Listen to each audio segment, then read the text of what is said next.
হাসিনাকে যে কোনো বিনামূল্যে হোক দেশের মাটিতে এনে লাখো লাখো জনতার মাঝখানে ফাঁসির দড়িতে ঝুলিয়ে হত্যাকাণ্ড দেওয়ার জন্য তারা সেই পিলখানা, আপনাদের কি মনে আছে সেই পিলখানার গণহত্যা? এই ফ্যাসিস্ট শেখ হাসিনা আমাদের 57 জন দেশপ্রেমিক সেনাকে হত্যা করেছিল।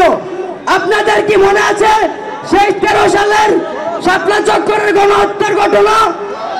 তারা আমাদের হাজার হাজার আলেম ওলামা ভাইদেরকে উপর আক্রমণ করেছে এবং তারা আমাদের হাজার হাজার আলেম ওলামা ভাইদেরকে হত্যা করেছে। কি করেননি এই ফ্যাসিস্ট হাসিনা? তিনি তো পালিয়ে গেছেন ঠিকই, তবে আমাদের সবাইকে এমন এক জীবন দিয়ে গেছে যে জীবন কখনোই ভুলে যাবার নয়।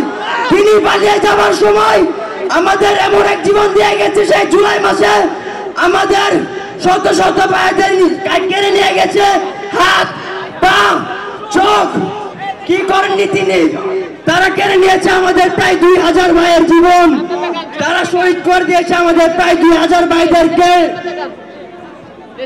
আমি বলতে চাই, যদি এক মার্ডারের বিনিময়ে ফাঁসি দেওয়া হয় তাহলে আমার দেশের সরকার আর দেশের জনগণের কাছে একটাই আবদার থাকবে, এই ফ্যাসিস্ট খুনি হাসিনাকে যে কোনো বিনামূল্যে হোক দেশের মাটিতে এনে লাখো লাখো জনতার মাঝখানে ফাঁসির দড়িতে ঝুলিয়ে হত্যাকাণ্ড দেওয়ার জন্য।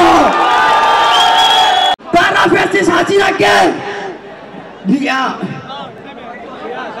আইনের বিচারের আওতায় না এনে দেশে ফিরিয়ে এনে তাদের প্রতিবেশী হিসেবে রাজনীতি করতে চায়। তাদের উদ্দেশ্যে বলতে চাই, শুনেন, আপনারা জানেন না কি হয়েছিল, আপনারা কি করে জানবেন? আপনারা তো তখন ছিলেন ঘরের ভিতর, আপনারা তো ঘর থেকে বেরিয়েছেন 5 আগস্টের পর। আমরা জানি সেই জুলাই মাসে কি হয়েছিল, আমরা জানি সেই জুলাই মাসে আমরা কি হারিয়েছি, আমাদের ভাইরা জানে সেই জুলাই মাসে কিভাবে পা হারিয়েছে, চোখ হারিয়েছে। আমাদের অনেকেই জানে সেই জুলাই মাসে তারা তাদের সন্তান, ভাই বোন এবং তাদের ফ্যামিলিকে হারিয়েছে।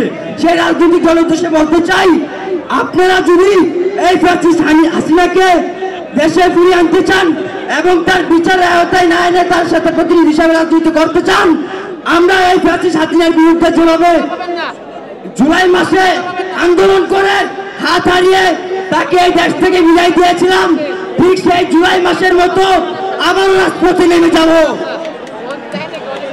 এখনো এক হাত আছে, এখনো জীবন আছে।